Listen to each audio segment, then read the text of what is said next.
All right. You guys were talking about the fun shenanigans you were having in San Francisco and at Mark Benioff's Dreamforce. Did you see Brian Johnson was at Benioff's CEO dinner? Oh, I didn't see him. Yeah. Matthew McConaughey was at our table at dinner. All right. David Sachs. All right. McConaughey's fabulous. He is funny. Did you see where I was sitting at that dinner? Yeah. Table 1. Right next to the king himself. The king himself, exactly. The king who? The king and I? Benioff is a king? Well, he's the king of San Francisco. At his party. Yeah. He's the king of San Francisco? Yeah. I mean, obviously he has to bend the knee to the king of kings, which is Trump, but I was sitting next to Benioff there. It got weird. It got a little weird. No, well, what happened was, did you see that SF Standards? Yeah. I don't even know how they can write a headline like this. So, well, it's a San Francisco Standard. Yeah. So Benioff interviewed me at Dreamforce, and somehow this was like headline worthy for SF Standard. And they said that Mark Benioff dodges political questions, then fawns over David Sachs on Dreamforce Day 1. That was just referring to the interview we did. So we trolled them by taking that photo. That's, it's a little weird.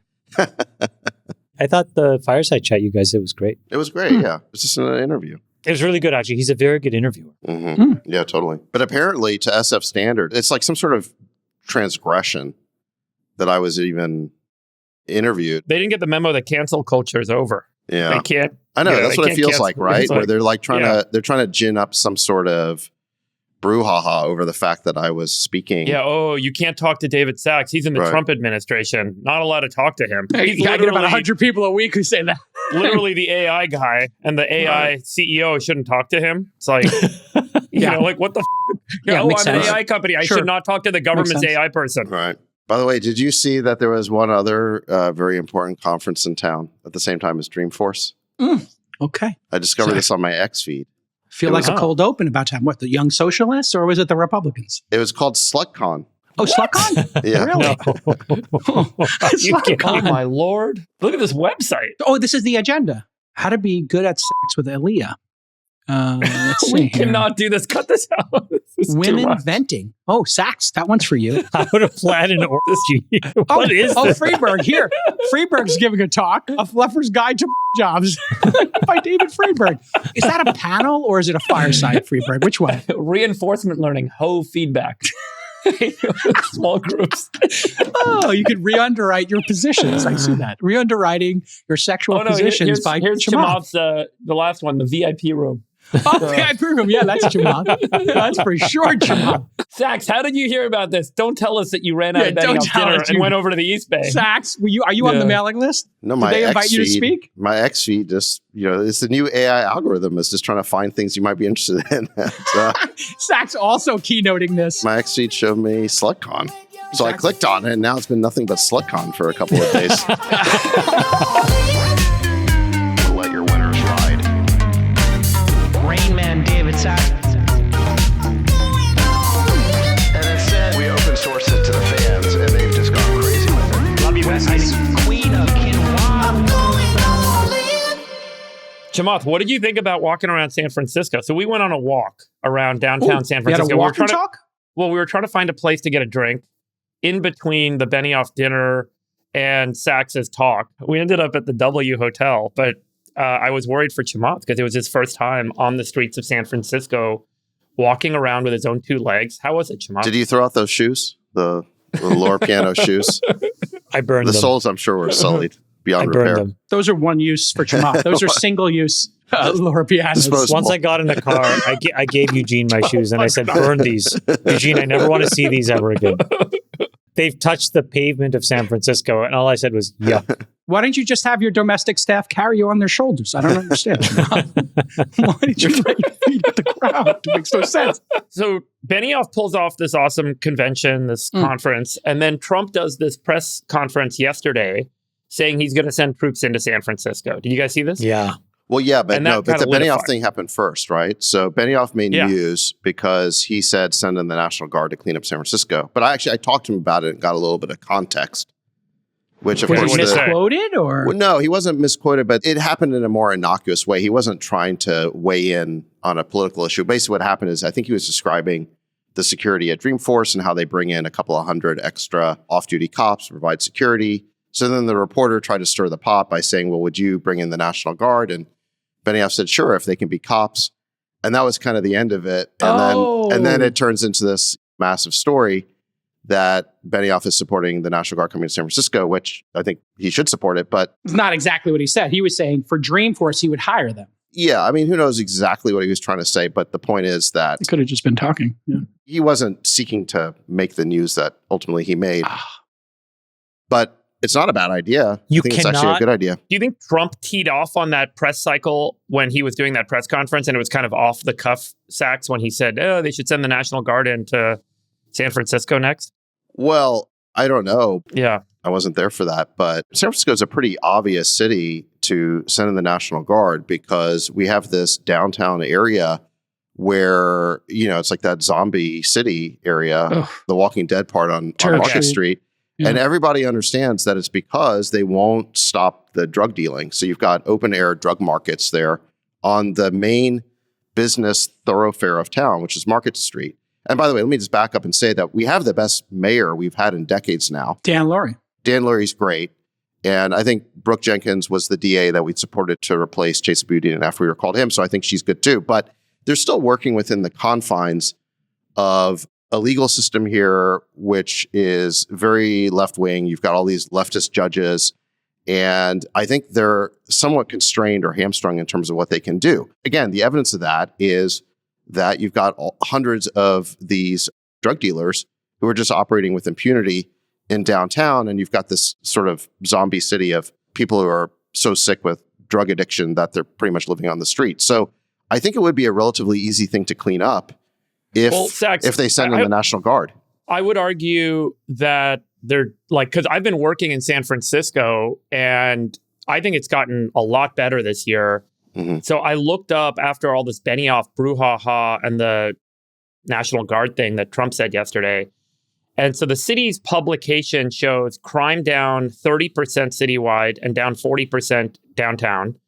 Homicides on a 70-year low this year.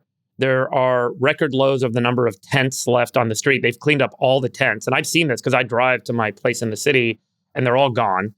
And for the first time in 7 years, they've actually got a net gain in total police officers on the force.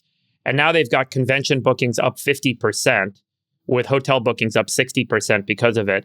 And so here's what DA Jenkins put out. She said felony convictions in cases this year, narcotics, 88% of cases have resulted in convictions. Robbery, 85% have resulted in convictions. Burglary, 72% in convictions. And gun possession, 70% of cases result. And all the car break-ins are down to a 25-year low. And so I've noticed it acutely in my experience in the city. So it felt a little shocking to be like, oh, we need the National Guard. This is like a city on the upswing, in my opinion. And I think things are getting much better anecdotally, and the statistics represent it too. So, it feels like there's a little bit of a runaway narrative with San Francisco relative to what I think those of us who are in the city are experiencing. Let me thread these two stories together and hand it to you, Sachs. So the interesting thing, when Sachs and I were ousting Chesa Boudin, one of the things we learned was Chesa Boudin had this famous quote where he was saying, oh, well, we can't get rid of the fentanyl dealers. I'm for drug regulation, but not for fentanyl because it's a super drug that kills people very quickly. And it turned out, he said, all these Honduran nationals were victims. Yeah. Which I guess theoretically could be true, but it's kind of like in that, what do they call it, suicidal empathy category. But it turns out this is something where ICE and the DEA have done some work. They actually started deporting these people last year, and because the people in San Francisco, pre-Dan Lurie, refused to do it. So the federal government actually has been taking action on this specific issue, and we've also been taking out the boats, bringing the drugs here. It's pretty controversial. And you're not seeing a city government try to block federal action either, which is different than what you see in other cities. By the way, this is a good forewarning of what Mamdani's New York is going to look like. When Mamdani's New York kind of, takes off, imagine what's going to come into the city, because there's now going to be permissive culture and, kind of permissive society to do this sort of stuff. Yeah. So, I mean, this is where we'll get strong alignment and agreement, like deporting Honduran fentanyl dealers. Like, what's taking so long? I would ask the administration to take a beat on the San Francisco thing, because This city's like making major improvements, and I feel very good about the direction. It's not like other cities that are on the downswing. And also, I think AI companies are setting up in San Francisco. Yeah, it's Money's trending. coming back. Yeah, It's housing trending. prices are I'd moving say up. the power move by Dan Lurie would be to say to the Trump administration, hey, can we get, I don't know, 3 months of National Guard just to be in every BART station and then on these four corners in the Tenderloin, just as a deterrent? You know what people would do That would if they actually did work. that? People would protest and riot because they're like, we don't want federal policing of our city. Like, I it's going to be too become... sure. I think you would get like 10, 20% even in San Francisco rioting. I think the rest of the people would be like, okay, it's a short duration. It's on these corners for this purpose. Okay, bring it. That's why I think the again, Democrats are making such a stupid decision. But if the city's doing their job and the city's improving, why do you need that? It's getting better. You know, like, this is not the time. That's... If things are worse and you're in a spiral if it is down, a backstop, then sure. Yeah. I mean, that maybe the reason it's getting better is because that backstop is there. What, the National Guard backstop? They're hiring more police. They haven't done that in 7 years in San Francisco. They're finally adding to the police force. Who would be a cop under and they're London enforcing, Breed? and they're getting convictions. It's kind of working. Well, I'll partially agree with both of you. So I agree with Freeberg that we have the best mayor we've had in decades with Daniel Lurie. And I think he is making progress. And the city is bouncing back. I think we probably had the lowest low during COVID. And so a lot of that is just finally the bounce back. And then we got the AI boom, which is creating a lot of wealth, and it's bringing a lot of people back to the city. And it's starting to absorb all the vacancy we have. So in any event, all those are good things. Nonetheless, we still have this problem of this blighted area of Main Street where, of all people, Gavin Newsom proved that we could clean it up. Remember when President Xi came to town from China for that summit? And all of a sudden, magically, that whole area was cleaned up in 48 hours. And, you know, all the drug addicts and all the drug dealers basically disappeared. I don't know where they sent them to. So it shows that there is a way to clean this up virtually overnight. And I think that somehow the mayor and the DA are constrained in what they can do. So you could have a targeted operation here by the federal authorities to go in and clean that up. And I think that'd be a good thing. What do you think would happen in the city if they did that with respect to the population? Are they going to welcome or not welcome federal policing of their streets? Well, again, I don't think we should be held hostage by lawbreakers who basically threaten violent protests and chaos in response to law enforcement authorities doing their job. I don't think we should be blackmailed by that or threatened by that or held hostage by that. But they're getting convictions. They're making arrests. Great. I think that's awesome. I'm applauding their efforts and I'm not criticizing them. What I'm saying is we still have this intractable problem of this area of downtown where, like Jake Hall said, there's a network of drug dealers. Just to build on your point, Jake Hall, about the Hondurans, there's actually an article in the San Francisco Chronicle talking about this, where the majority of the drug trade in San Francisco comes from a single town in South America. Yeah. And so, it's like, why couldn't you just round up this whole network in a very targeted operation and deport them? And that would clean up a huge part of San Francisco. I think there's an opportunity here. If you look at the cities where it's been very successful, so Muriel Bowser, who's the mayor of DC, obviously she wasn't thrilled about the president sending in the National Guard, and she said so publicly. That being said, she also cooperated with it, and it redounded to the benefit of all the citizens of Washington, D.C.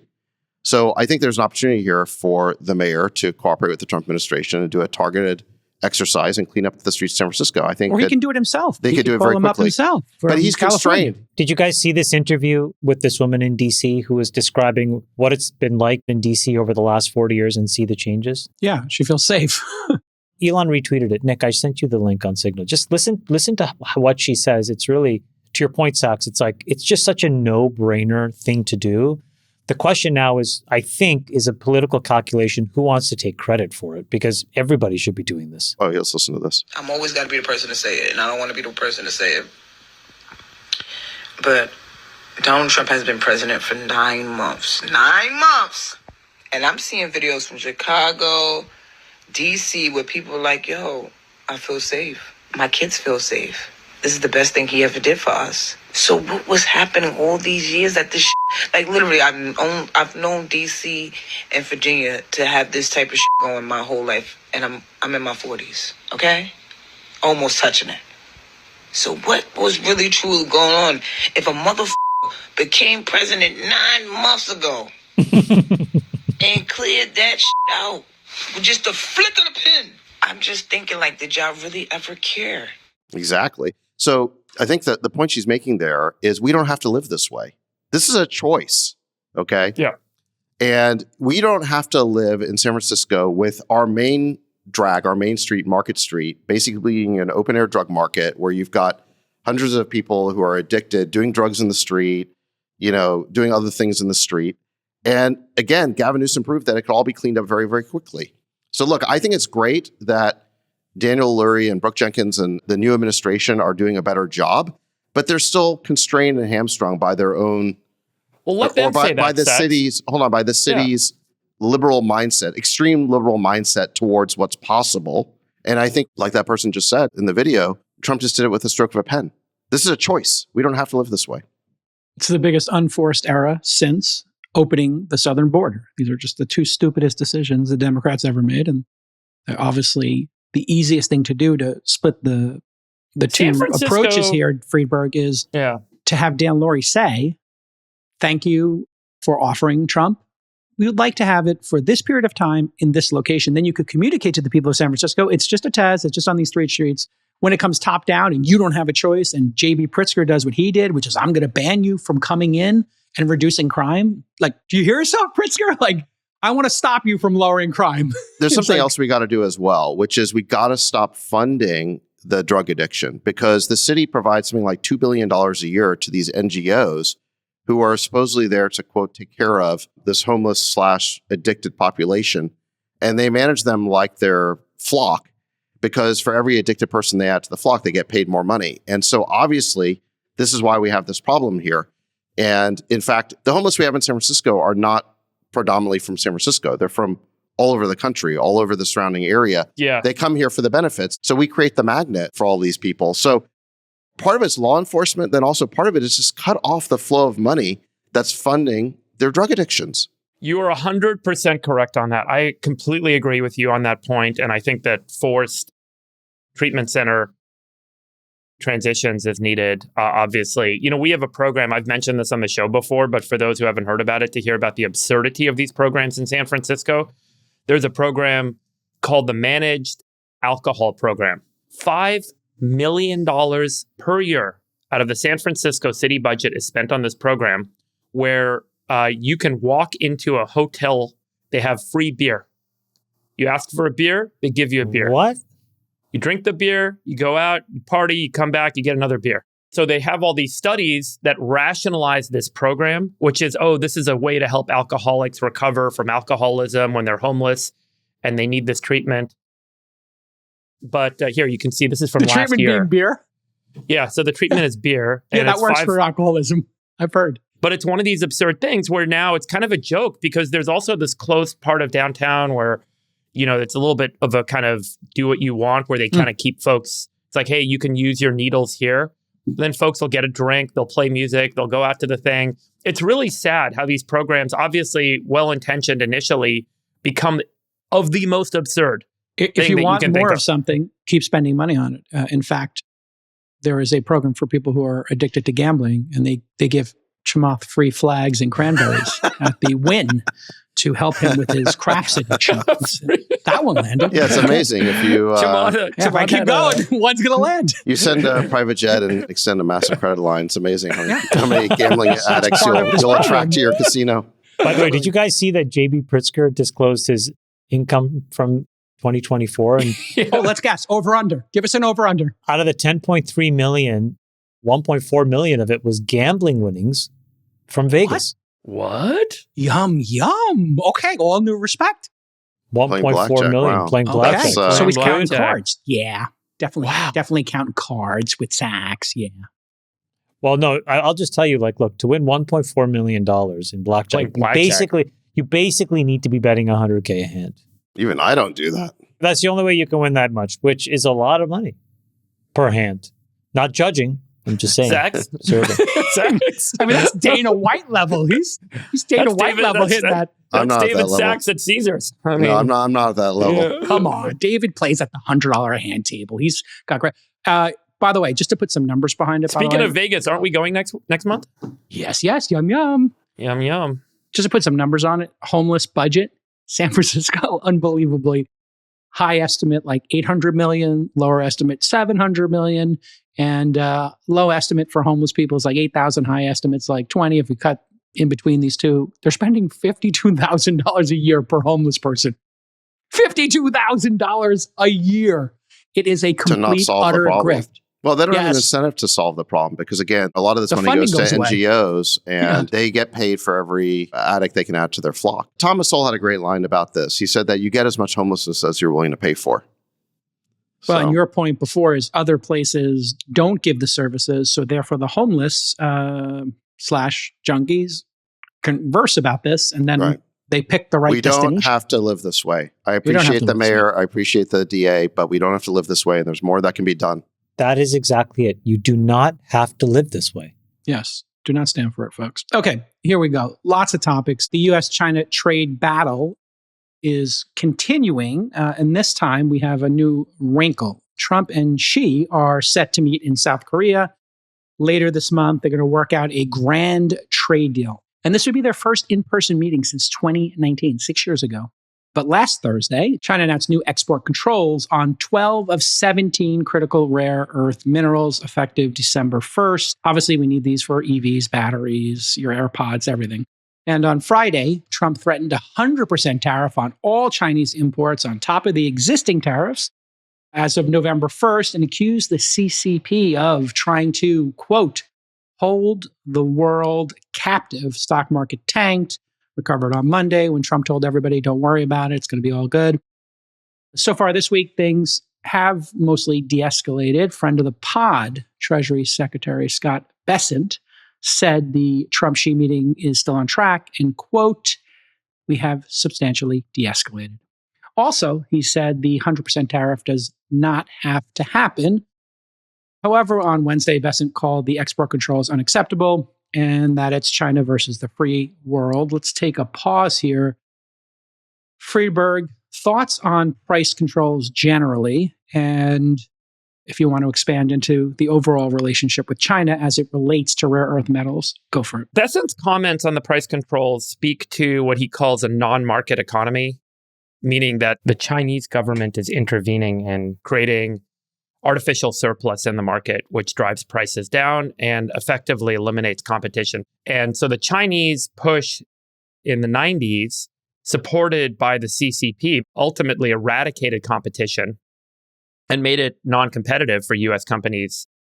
So they exited the market, and now the United States finds itself completely dependent on Chinese suppliers. Particularly as it relates to rare earths, there was this company called Molycorp that ended up going out of business. The asset, the Mountain Pass mine that Molycorp operated, became MP Materials, which Chamath knows well, and did this big deal recently with the US government as they've tried to revitalize production at this mine and increase output. Friedberg, can you explain price floors for people just in case? So price floors are that the government is going to mandate that things have to cost at least X. So they increase the price of inputs and basically make it more difficult for China to undercut pricing, which increases the rationale for capital to invest in starting competitors because now they can have a guarantee of revenue or a guarantee of price.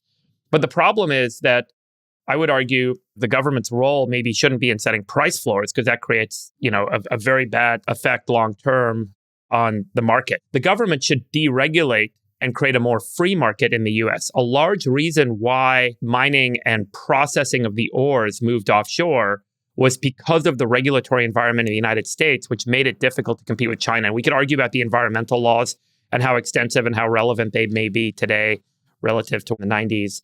But this created a real challenge for companies to compete because it was so much more expensive to operate in the US. So I would argue we should be focusing not so much on setting price floors to create an incentive for folks in the US to get involved in the industry, but rather to deregulate and to provide perhaps tax incentives and other economic incentives. So you don't inflate the cost of things, but you create a much more kind of liquid market and drive much more volume and interest in building on this side.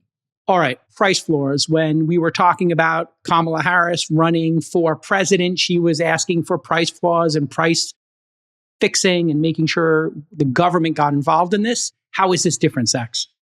Well, look, as a general matter, I agree that the federal government shouldn't be setting the prices of goods and it shouldn't be picking winners and losers in the economy. But I think this is a different situation because over the past 30 years, we haven't really had a free market in rare earths. What's basically happened, like Freeberg was saying, China has been allowed to dominate this industry. And specifically, what they did is, starting 30 years ago, they identified rare earths and rare earth magnets, the rare earth processing, as a very strategic element in the supply chain. And they set out to dominate it. And they did that by massively subsidizing their businesses and driving all of the US competitors and the global competitors out of business. And they were partially allowed to do that by stupid WTO rules that allowed, quote unquote, developing nations to subsidize their own industries, even though China is not developing. I mean, their economy is comparable to ours, and yet these WTO rules allowed them to effectively cheat by subsidizing their industries at the expense of our industries. And the result of this is that they do now have coercive leverage over the supply chain. And over the last few weeks, they just used that, imposing this vast new export control regime on rare earths. And their idea is to tighten the screws when they feel like it and to use rare earths as a form of leverage in their relationship with the United States. So we're well past economics here, and we're into international relations. We're into the balance of power. We're into national security. And I don't think that the price floors here are designed to make the government the mediator of what prices should be in the free market.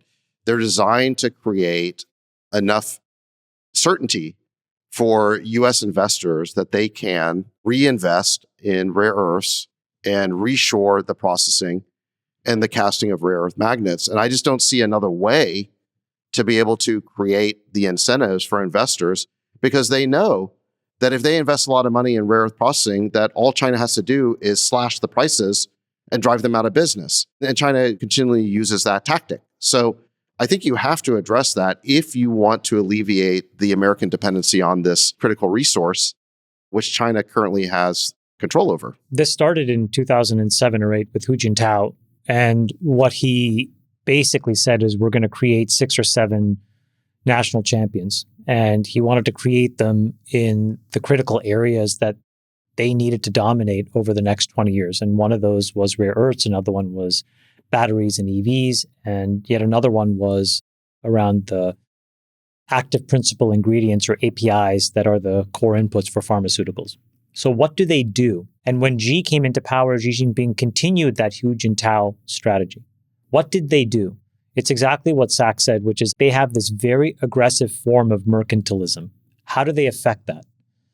They are willing, through provincial balance sheets, through federal balance sheets, through loan guarantees, through organizations that are quasi-public-private partnerships, they step into markets and they can effectively change the spot price on demand.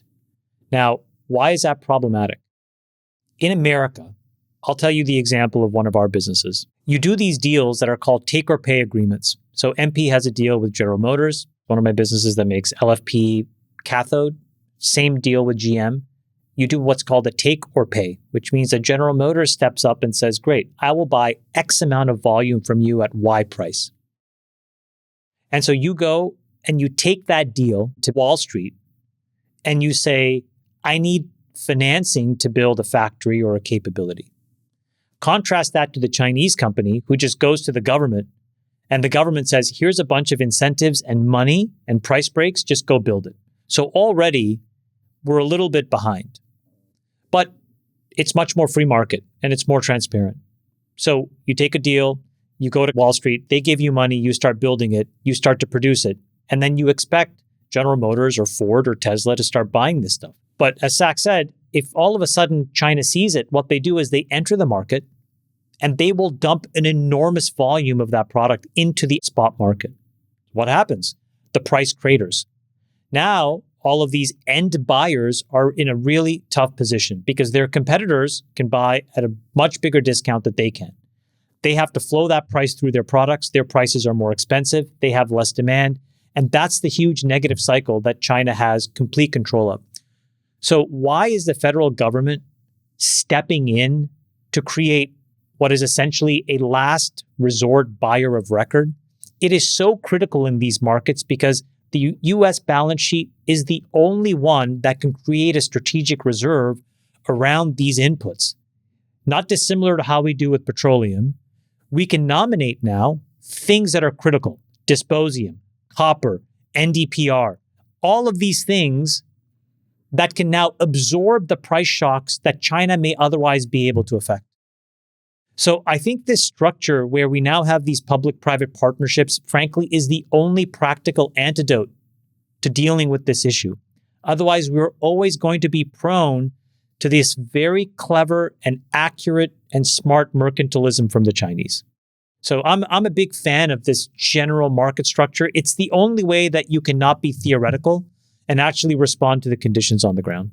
Yeah, we've been doing a little research on this, and here's neodymium. This is one of the two inputs for magnets, for permanent magnets. And you can see here, $50,000 for a ton. Back in 2020 during COVID, it spiked almost up to $250,000, and then it came back down. So look, you can imagine, like, it's incredibly difficult when there's that much volatility to try to buy CapEx, to try to plan OpEx, to try to extract from the ground, go through all of the regulatory rigmarole that Western countries have to go through, and then all of a sudden have a sale price that you can't control. And if you look at the cost, we were just doing some research on it. If you get your AirPods, it's 1 or 2% of the cost of that. Medical devices, it's a lot more, but even in a Tesla Model Y, it's 10 bips. It's less I think this is an inaccurate way of looking at it. You have to look at the actual mass. And so the real problem is in cars, in engines, you're talking about tens of kilos ultimately. And that's where the real costs build up. And then separately, the permanent magnets that go into cars, you can work your way around. The real in future markets that really matter is in robotics, because these permanent magnets are the key input to the actuation mechanism of the robots. Meaning, how do the robots move? How do the joints move? Through actuation. That happens because of rare earths and permanent magnets. And as Elon said at the summit, he's building all those himself. Right now, only 7% of the known deposits of it have been found. There's plenty of it out there. But to your point, I came to the same conclusion as you, Chamath, which is we should be building a strategic reserve of these. And if you look, we could be, buying them when these things are down and deploying them when people need them. I think we have to do something different. I think instead of trying to time the market, I think what the United States can be much better at is having a broad forecast of demand, knowing how many million tons of this stuff we will need, and just thoughtfully and methodically being a purchaser of record to create these strategic reserves. And then the worst case that can happen is you can do a swap with these customers. So Tesla all of a sudden can't go into the spot market. They should be able to come to the strategic reserve and be able to buy lithium. General Motors needs something, whomever, right? Figure robots need something. I think that mechanism is the only way we can compete effectively on a day-to-day basis with the Chinese. I mean, I would argue, I think we actually, if we let the market work and we create the necessary kind of structure to allow the market to operate, meaning the regulatory barriers are diminished to develop mines and to conduct the processing of the ores. So there's two sides of the equation when it comes to this kind of industry of rare earths. The one is mining the ore. This Mountain Pass site, which is kind of on the border of California and Nevada, which is now MP Materials. They've got this rare earth ore called bastnasite. That's the ore that you get out of the ground. And then you have to process that ore to get the elements out of the ore that you want to use in manufacturing. The processing steps, I kind of went a little bit deep on this over the last week because I got really interested in why we don't do this anymore in the United States. And there is so much nasty output from this process. You're using very strong acids to do leaching. You do processing, you do extraction, refinement. All of the material kind of gets separated out from the rock, and it's dirty. And as a result, there's byproducts and waste and environmental exposure, but also human personnel exposure. But the technology hasn't been deeply developed in 40 years. It's still kind of 40-year-old chemical engineering technology. And we stopped developing it about 40 years ago in the United States. It's not even technology. It's know-how. Yeah, it's not. It's just metallurgy and chemistry. It's know-how. But there are techniques now that can be applied that can do this in a kind of scalable, safer way without any of the environmental hazards. But this is largely why this shifted over to China, is they didn't have the sort of regulatory burdens that we have in the United States, which made it much cheaper and the labor cost was much lower.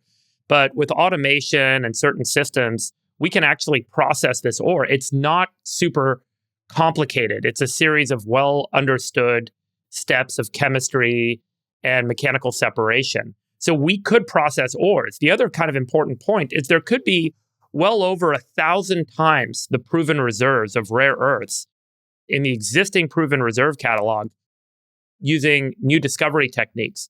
So USGS, the Geological Survey in the United States, has this kind of Earth MRI system where they're trying to do new mapping. But there's also several private companies that can use radar and microwave imaging. And then you can use the system of interferometry where you actually put multiple beams down underground and you can get a better read or a better understanding of where these ores might lie.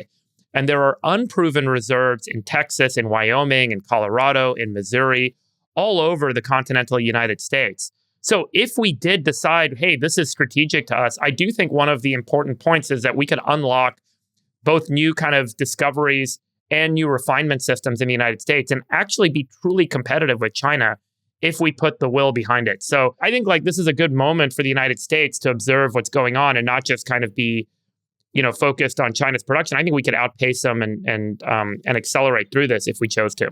So Sachs, where does all of this fit into the broader agreement? And you think that they're going to go to South Korea and come out with a deal? And do you have a sense of like what the contours have to be to make this a success? Well, the Treasury Secretary, Scott Bessent, who we know, just said that the Trump-Xi meeting is still on track. And he also said that we have substantially de-escalated and that the 100% tariff does not need to happen. So he says it's still on track. By the way, I think he's doing a phenomenal job here. He really understands the intricacies of this trade relationship. And I think he's capable of both applying pressure, but then also finesse. So I think he's doing a great job on this. But in any event, I think the reason why you want to have the leaders meet, President Trump and President Xi, is that I think that this relationship, this bilateral relationship between the US and China, will work best when there's an agreement at the top. And what I mean by that is that when you just let the various bureaucracies deal with each other, you're more likely to have misunderstandings or food fights. So let me give you an example. Over the past few weeks, obviously you've had this Chinese Ministry of Commerce pass these export controls on the rare earths, which created the possibility of greatly limiting the access of not just American companies, but companies all over the world to Chinese rare earths. They've sort of backed away from that. Separately, in the US, you had movements by our government to greatly expand the export control list. And basically, there was an interim final rule that was issued by the Commerce Department on September 29th that said that if a Chinese company is on the export control list, that restriction should also apply to any of its affiliates or subsidiaries that are more than 50% owned by that company, which is kind of obvious, right? You don't want a Chinese company like Huawei to circumvent the entity list by simply setting up a shell organization. So I think it was a perfectly reasonable rule to issue, but then China reacted to that very strongly. And so there's just such a high chance of the two sides miscommunicating with each other and over-escalating when you just allow the bureaucracies to talk to each other. And I think what's most needed right now is to have a grand bargain between President Trump and President Xi, and that will then calm down the relationship. And obviously, this is going to be a very competitive relationship for as far as the eye can see, because there's both security and economic competition going on. But I do think that when you have an understanding at the top, it creates conditions for more stability. All right. Traders on Polymarket think or know, depending on the situation, that we are going to see cooler heads prevail. 15% chance of the 100% tariff on China going into effect by November 1st. In other words, 85% chance it's not going to happen. 73% chance of US-China trade agreement by November 10th. Who do you think has the greatest incentive to decouple? The US or China? I think both sides understand that they can no longer be dependent on the other for things that they consider to be critical. So, I mean, the US has realized, wait a second, we can't allow China to have a monopoly on rare earths. And by the way, it's not just the rare earths, the processing, it's also the casting of the rare earths into magnets. So there's this long tail of, 20,000 different kinds of magnets that are made from rare earths that are used in the industrial supply chain. And if China were to cut those off, then it would greatly impede manufacturing of pretty much every different kind of electric motors, from cars to other goods. So in any event, my point is just the US clearly cannot be dependent. I'm sure that China is reaching a similar conclusion. That doesn't mean that trade can't happen between the two countries. I'm sure it will continue, but I don't think either side wants to be in a position where the other side can use its leverage beyond just economic terms into geopolitics. But with respect to the Belt and Roads Initiative, like, don't you think China's been planning for the decoupling in kind of a very long viewed way relative to the United States? And they're more, I would say, prepared and active to execute the decoupling, whereas the US still is waking up to the fact that there are certain kind of critical supply chain dependencies that we have with China, and maybe we shouldn't be decoupling as quickly as we stated our intention to? Like, it feels like they're in a pretty advantaged position, Sachs, in both the buy side and the sell side. They have 20% youth unemployment. They have a demographic time bomb that's gone off. They have a pretty moribund real estate market. They have very little to none foreign direct investment. So I don't agree with you. Okay. Well, I would just say that I think what China has been doing... Meaning they're just as challenged as we are. They have different challenges. Yeah, no, it's good. It's a good point. Yeah. I would just say that I think that China is a rising great power. I think that over the last decade, their economy grew to the point where it's roughly the size of the US's economy, certainly on a PPP basis. It might even be bigger. Right. But on an international currency basis, it's still smaller. But anyway, the point being that as China has risen as a great power, it sought to create its own international institutions. And so if you think about, what the US has NATO, obviously, and the G7 and the World Bank and the IMF and all that kind of stuff. And what China has sought to do is create, they created the Shanghai Cooperation Organization, which is a security-focused organization. I wouldn't call it quite the equivalent to NATO, but it's trending in that direction. They've been probably the main sponsor behind BRICS. And Belt and Road, I think, is part of that. They're creating their own network of relationships. They're creating their own international order. And it is a challenge to the U.S. order. I mean, during the unipolar moment from, say, 1991 to, 2017, the U.S. was the only great power in the system. And we basically defined all the key international institutions. And China, as it's risen, has done what all great powers seek to do, which is to create their own order. And so, I think they do want to be somewhat independent of the U.S. They don't want to be dependent on us. And I think we're realizing that we have to act the same way. And the shame of it is that when we were running all the key institutions during the unipolar moment, like the WTO, we engaged in so many foolish policies that allowed China to dominate rare earths. I mean, we should never have let that happen. Can I clarify one thing, which is I think that a lot of people don't know this historical artifact, which I think is so fascinating, which is I don't think China is a rising power. I think China is a reascending power. And the reason I say that is if you go back to 1500 to now, over all of those years, China had the world's largest GDP 70% of those years. Yep. 70%. So if you think about it in that context, especially as a Confucian society, I think the Chinese think about this as, hold on, this is reasserting the dominance that we've always had. And I think if you start to look at it through that lens, that's why they view the blending of public-private partnerships, the organizations that go and help backstop private companies in China.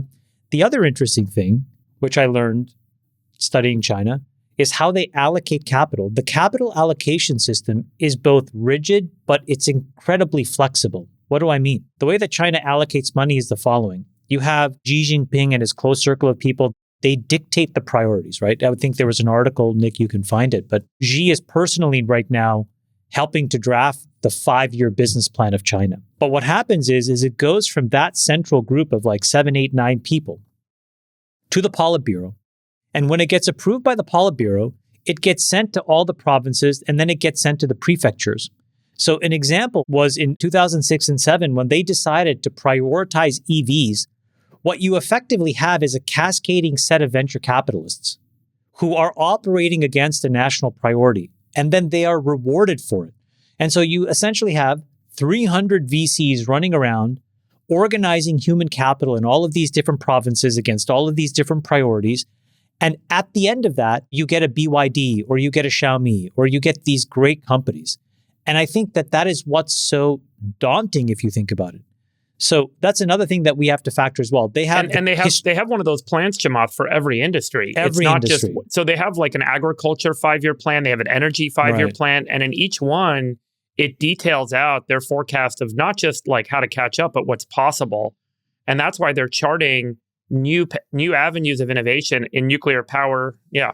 It's about them, I think, getting back to where they have been, as opposed to them realizing that they could potentially be the world's largest economy. It's more them saying, we were the largest for so long, we took our eye off the ball, and now we need to get refocused. I think that's more of a national pride kind of motivation here, but it's obviously different people, different country, different governing structure, et cetera. Isn't that incredible, though? 70% of the years since 1500, they had the largest GDP in the world. It is incredible. It's stunning. Yeah, I mean, there were these innovations that drove some of these shifts. The technology of ships and fleets of ships drove the Dutch Empire to its prowess and then the British Empire to its prowess. And there were these moments of technological innovation. But you're right, always on the heels was China. And this may be China's moment of resurgence across the board. The person who really saw this ahead of the curve was Lee Kuan Yew from Singapore, basically the founder of Singapore. Yeah. And Graham Allison wrote a book about Lee Kuan Yew where he talks about his insights. And there's a couple of quotes here that I think are really good on this. What Lee Kuan Yew said is that it's not possible to pretend that China, is just another big player. This is the biggest player in the history of the world. And he also said that the size of China's displacement of the world balance is such that the world must find a new balance.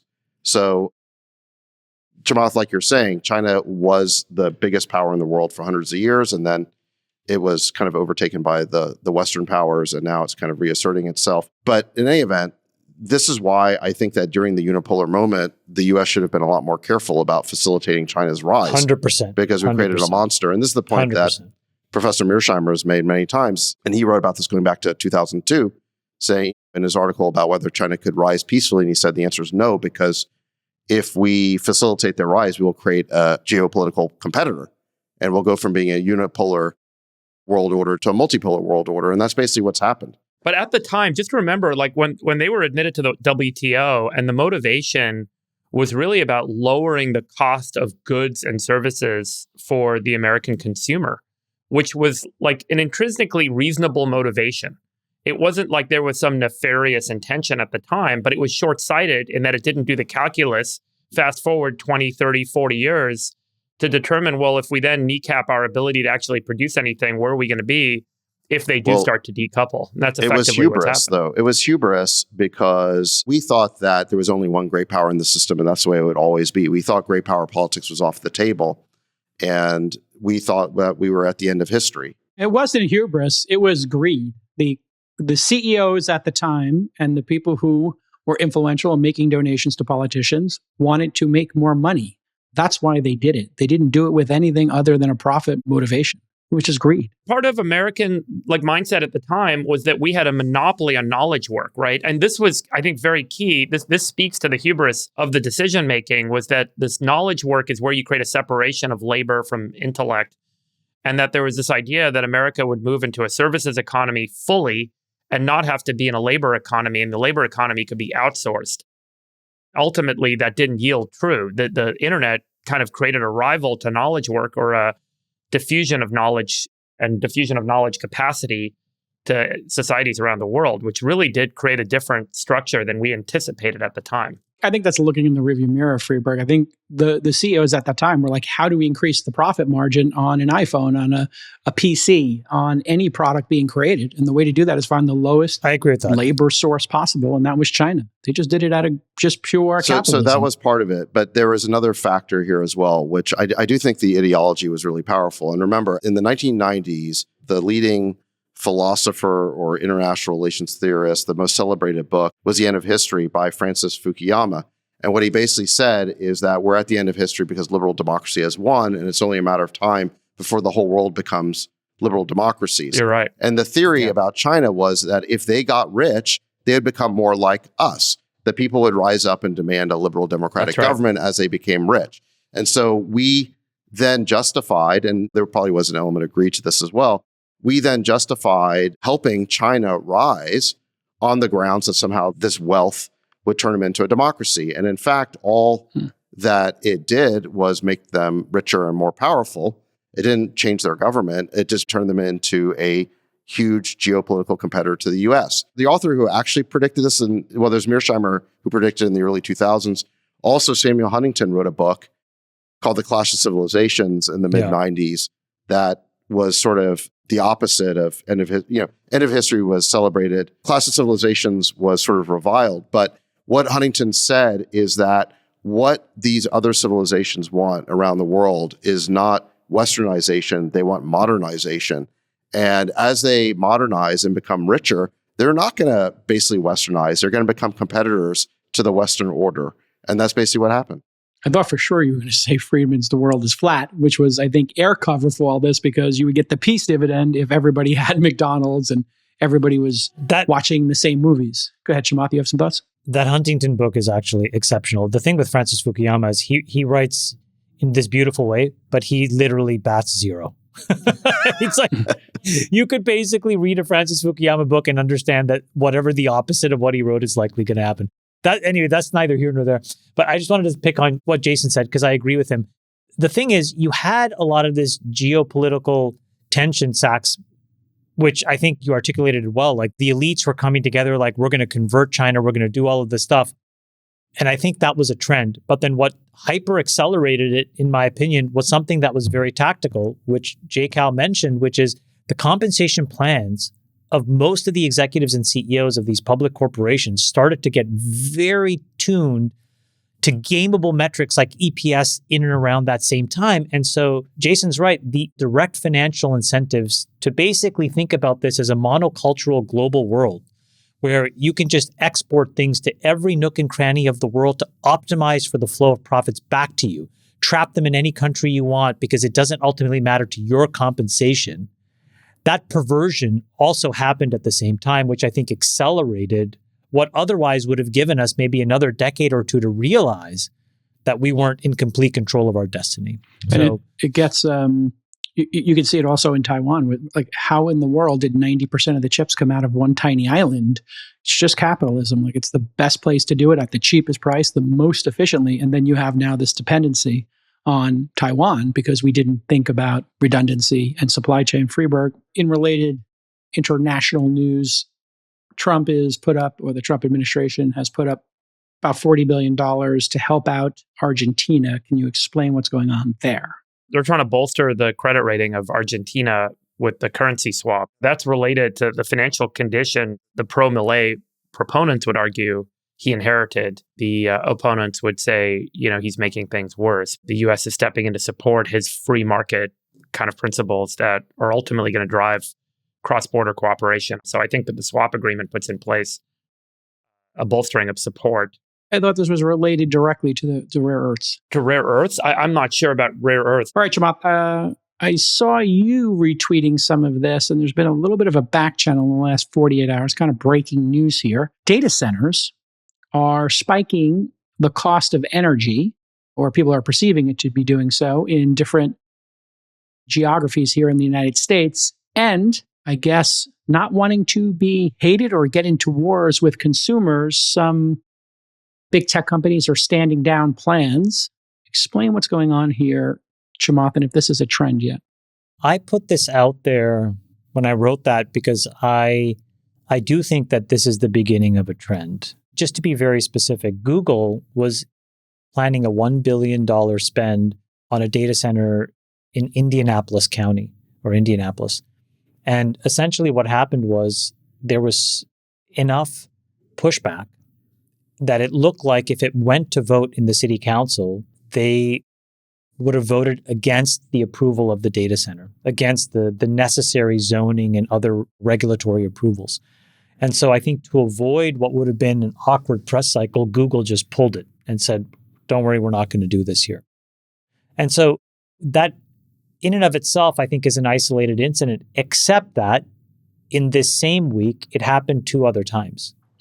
In Wisconsin, there was a proposal very similar to Google's, but this time from Microsoft, where again, those local residents got pretty upset And in the 11th hour, Microsoft pulled it. And then in the third example, there was an attempt by an Amazon data center to get built near Tucson that I think also was mothballed. So why is this happening? When I tweeted this out, or when I posted it rather, the comments were pretty instructive. I think that there are three things that I took away from it. Thing number one is that people are seeing their prices of electricity go up in the local areas where the data centers are being built. The second is that people are worried about the water consumption of these data centers and the cost of water and the access to clean water, and that the plans to be net neutral on water consumption may or may not be real. So there's a concern there. And then the third that many of the people commented was about the actual noise pollution that it was creating.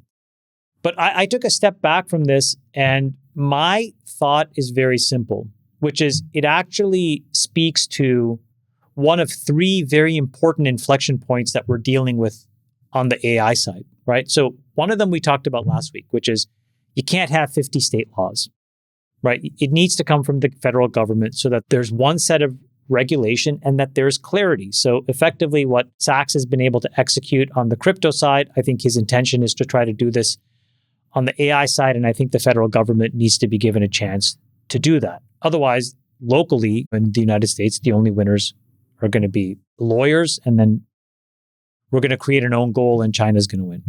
Okay. Second, we just talked about it, is the government needs to be the economic backstop to the US supply chain that powers AI, right? And we talked about all these things, the metals, the minerals, the rare earths, so that the tax that companies can extract are mostly market-driven and not exploitative and doesn't create air pockets in the funding cycle. Okay, so we talked about that. But here's the thing that nobody talks about. When you look at these data centers, I think what it's saying bottoms up is that these hyperscalers need to get these communities on their side. I think that there is no understanding of what a token is. What is a token? I don't think if you ask the average person on the street, they know what it is. What they know is that tokens are not jobs. And if AI is going to be embraced by the public, I think what we need to do a better job of is to show the tangible economic benefits, especially in places like Wisconsin and Indiana that may feel like they're missing out. So we can't have this narrative that AI may take your job away while it's also doubling your electricity price, because they're not feeling and seeing the abundance that we think that it can offer. This is exactly right, Chamath. If you think about the average American citizen, they have somebody in their family who drives for Uber or DoorDash. They have truck drivers, they have Amazon factory workers, and all those jobs are going away. It's just a matter of when. And some people believe we can handle the displacement, others don't. I had Friedberg. J-Cal, my idea is you have to use the balance sheet of these big companies, use that free cash flow, and it can act as a cushion for a lot of what needs to happen. So yes, they can pay higher tariffs for electricity. They can also just frankly go and pay for some amount of the electricity bill of these local folks. They could pay for solar and storage if they wanted to. There's a plethora of ideas here where they probably are going to need to step into market to get folks on their side. And I think they have to do it. It's interesting you mentioned that, because I just had Zach Dell from Base Power on This Week in Startups last week. And what they do is they put batteries on the side of your house, outside. They're square ones, so they're not as svelte as industrial power ones, like industrial ones. And then they will fill those batteries when the electricity is cheap. They'll deploy it when it's expensive. They get the arbitrage. And I said to him on the show, like, they only charge consumers, I think, $500 or $1,000 to install it, just so they have some skin in the game. You don't have to rip your roof apart and put solar on. It's just batteries. And I said, well, why don't you do that and like do an entire neighborhood? Like when they build these 3,000 home infill neighborhoods, why don't you put them on every single one and then create a network for data centers? And he said, stand by. That's exactly what we're working on. So it kind of combines your idea. Sachs, you're the czar. What are your thoughts on what Chamath points out which is the average working American and their perception of AI? You have job loss You have electric bills going up, and then you have, hey, fake news, the reality, is this real or not? These Sora slop videos I'm seeing, it feels like there's a little bit of a trend towards a negative framing of the AI innovation, and maybe it's not going to help the bottom half of society. Are you seeing that? Do you believe it? And do you have plans to counter it? Well, what I see is that we just came off a quarter of 3.8% economic growth, of which 40% was attributable to AI. So in other words, if we didn't have this AI boom going on, by my math, our GDP growth rate in Q2 would have been 2.3% instead of 3.8%.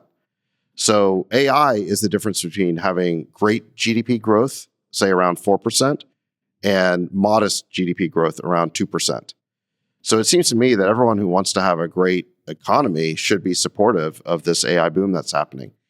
The job loss narrative is just that. It's just a narrative. It's a story. The media loves to tell it. It's mostly theoretical. It's mostly anecdotal. You can point to a few jobs here and there, but there's no evidence of widespread job loss. This is just something that people are prognosticating about the future. And in every previous technological revolution that we've had, yes, the jobs have shifted, but they've shifted from more rote jobs to more sophisticated jobs that create a higher standard of living for everybody. The best example being that in the year 1900, 50% of the US economy was involved in agriculture. In other words, 1 out of every 2 people were farmers. By the year 2000, that number dropped to 2%. The difference, the 48% did not become unemployed. They went off and did other things. They worked in factories, for example, and they went into the services part of the economy. So I think what's going to happen here is that AI is going to enable people to shift their work to more gratifying and less rote parts of the economy that will increase productivity and standards of living for everybody. Biology has a really good way of explaining this. And I think this goes to the heart of why the job loss narrative is a fallacy, is because humans are end-to-end. What makes them really good and irreplaceable is that they can do an entire job end-to-end and they can pivot their objective and figure out what their objective should be. AI is not like that. It has to be told what to do. It has to be prompted. And then when it gives you a result, that result has to be validated to make sure it's not hallucinating. And then frequently you don't really get the result you're looking for. So you have to iterate and you have to reprompt and you go through this loop where you do it over and over again until you get something that's valuable. So in other words, humans do the things at the end. They do the prompting and validation. AI does the stuff in the middle. So as biology says, humans are end-to-end, AI is middle to middle.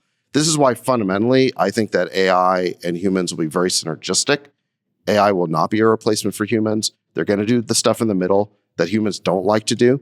And it's going to allow humans to be much more productive. So right now, I'm very optimistic about this boom. And I do think that people who are criticizing it should really think about whether they want the US to have 2% growth rates or 4% growth rates, because that's what we're really talking about here. Freeberg, CEO of Uber and Tesla, believe the opposite. They think these driver jobs are gone pretty quickly. The data showing there's a bit of a serious problem right now with young people getting jobs specifically because of AI.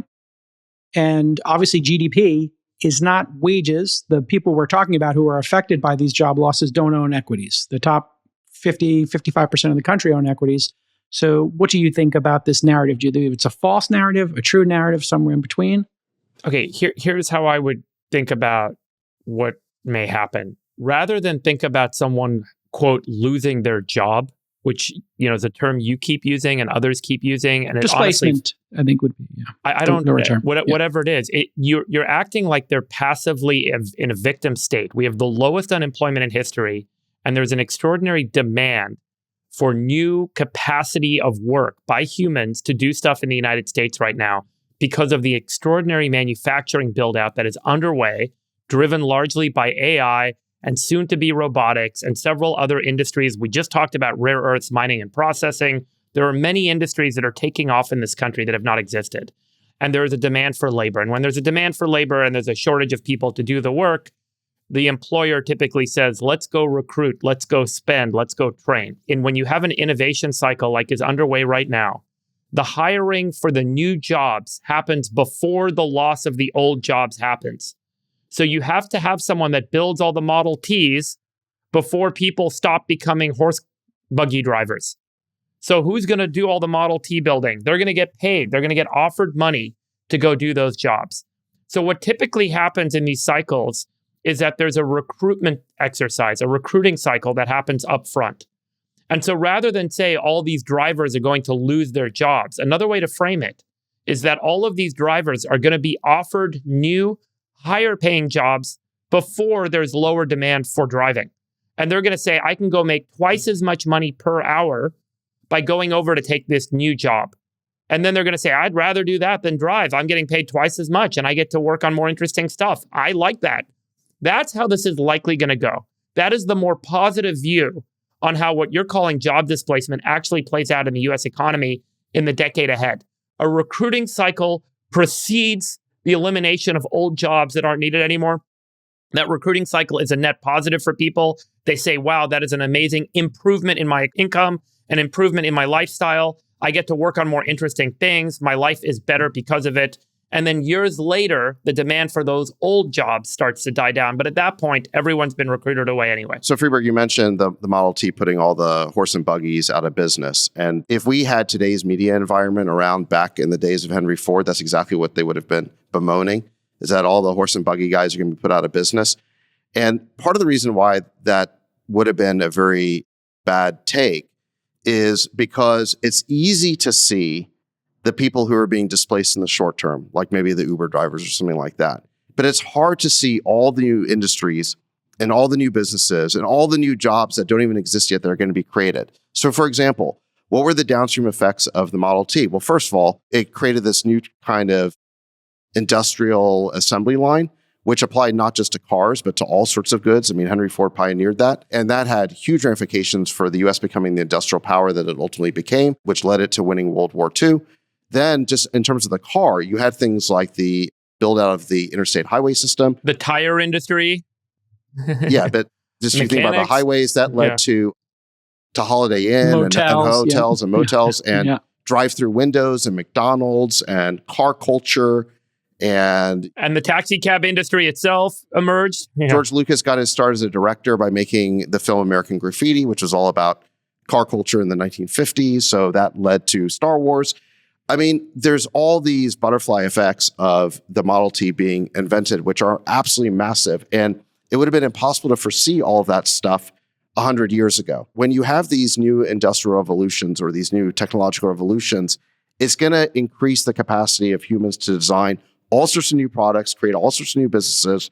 And what we've seen is that this lump of labor fallacy that you have all these humans that we don't know what to do with, so you have to just keep them busy, has always proven to be a fallacy throughout human history. And by the way, those buggy drivers did not lose their jobs. They chose to go into one of these new industries where they were offered more money. I don't think this is the issue at all. I would say that when you look at Arizona, Indiana, and Wisconsin, what you are looking at are people whose jobs are not at risk today, tomorrow, or the next day because of AI. I don't think that's what it is. And I think that they probably on the margins benefit.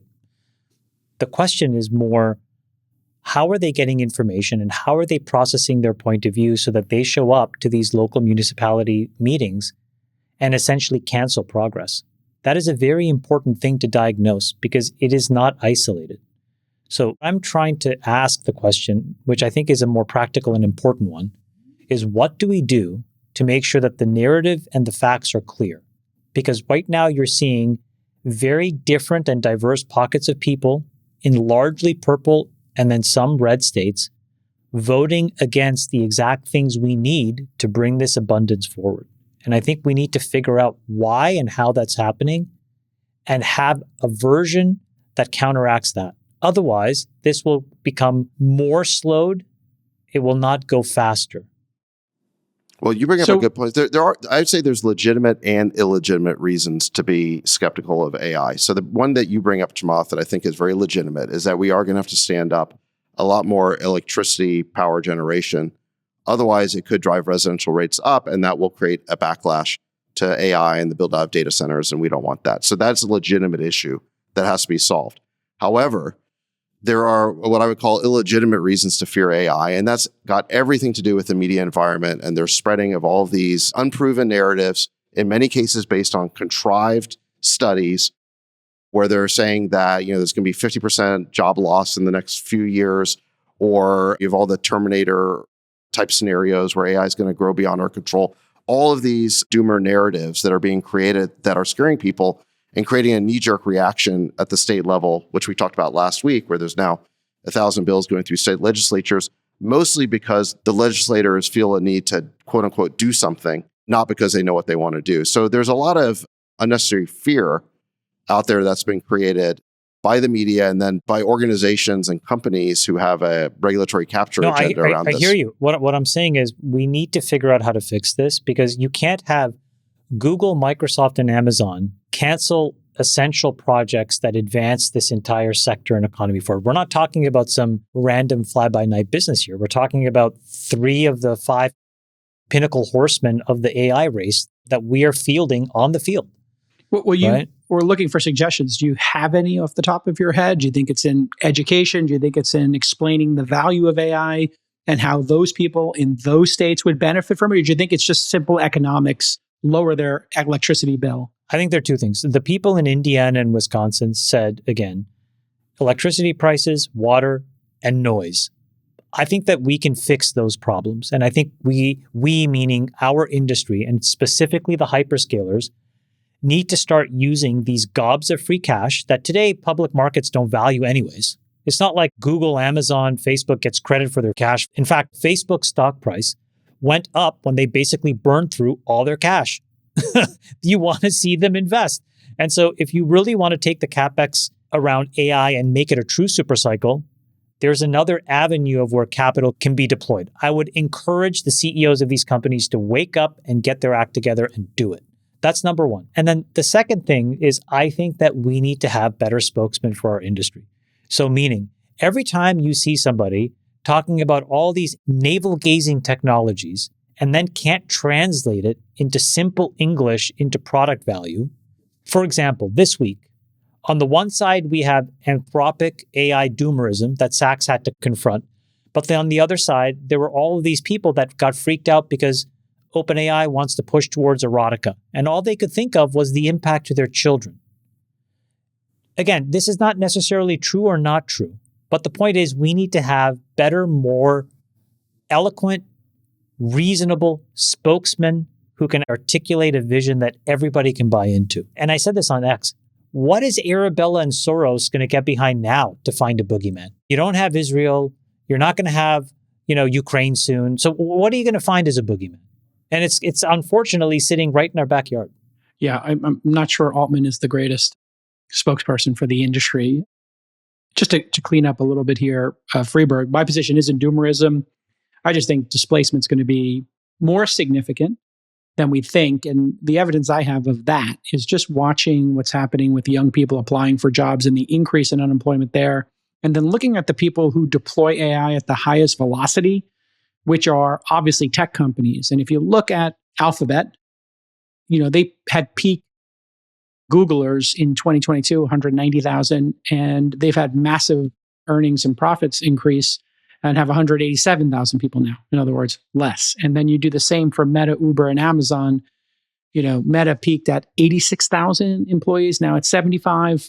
Uber at 33, now at 31. And Amazon, where you would think you'd have a lot of growth here, they peaked at 1.6 and now they're down at 1.55. So these companies are not hiring. The gains they're talking about publicly in the deployment of AI are significant, and they all have aggressive plans to use automation, specifically in robots and self-driving and obviously knowledge work, to reduce headcount, increase profits. And I think that's going to become the narrative that's going to be very challenging for our industry, because if you look at our own companies, they're saying, wait a second, your companies aren't growing and my kid got a computer science degree. If you look at the unemployment level of people graduating with computer science degrees who are developers, it's increasing. Unemployment amongst developers is increasing, and that's just really notable. So I wouldn't say I'm a doomerist, but I am concerned that the new jobs might not show up as quickly as the old jobs, or the static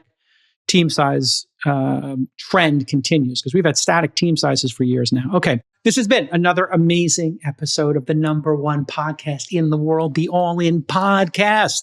Tell your friends, write a review about how much you love the All In Podcast. We'll see you. This is episode 247. Thank you to our Sultan of Science. We missed you last week. To our Czar, have a great time this weekend at SlutCon. Be safe at SlutCon.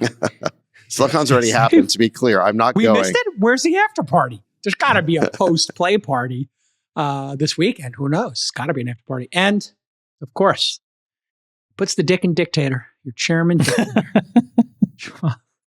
He puts the dick in dictator. You put the slut in SlutCon. Sure.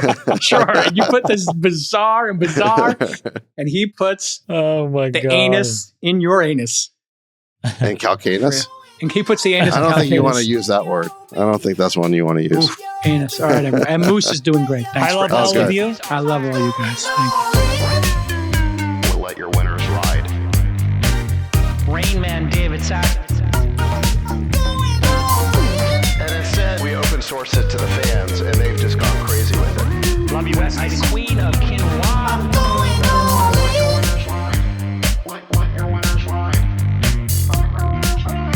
Besties are back. That's my dog taking a notice in your driveway. My haberdasher will meet me at Wyndham. We should all just get a room and just have one big huge orgy because they're all just useless. It's like this sexual tension that they just need to release somehow. Wet your beak. Wet your beak. Your feet. That's gonna be we need to get merch. Besties are back. Going all